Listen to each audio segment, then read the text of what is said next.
New at 11, in the right place at the right time. We're hearing from one of the biologists who ended up finding that missing hiker in the East Bay. Crews from multiple agencies had launched a large-scale search to find that hiker over the weekend, but had no luck. NBC's Audrey Asistio spoke one-on-one with that biologist. Audrey.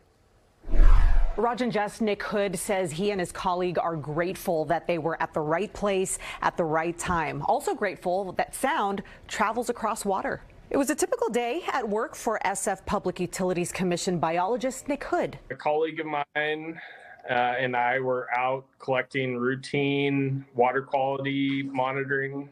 On a boat Monday afternoon at the San Antonio Reservoir near Sunol. He says right when they started collecting water samples, they heard yelling from off in the distance. We made sure the motor was off and quiet for a few minutes, and we heard another yell. And it was clear to my coworker that it was a help. They traveled toward the yelling about a mile away from their sampling location. And so we turned the motor back off again, and we started kind of yelling ourselves like, hey, is anybody out there? And we got a response and then saw Alex. Missing hiker Alex Stetcher and Apollo the dog. Emergency response crews had been looking for them since Saturday. The duo had started an overnight hike Friday morning from Sunol Regional Wilderness, but were reported missing the next day after they didn't show up for their designated pickup time in Del Valle Regional Park.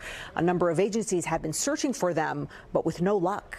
Kind of seemed like the situation was getting more desperate. And it was. When they finally found Alex and Apollo, Hood says the two were in good shape but thirsty. The last of the food was given to the dog the day before. Hood and his colleague got them on their boat, called authorities, and brought them back to safety. You guys were pretty far from where Alex was. Yeah, we were. Sound travels across water pretty darn well. And you know, we're in the right place, right time. We're lucky, and we're happy to be lucky. Audrey Asistio, NBC Bay Area News.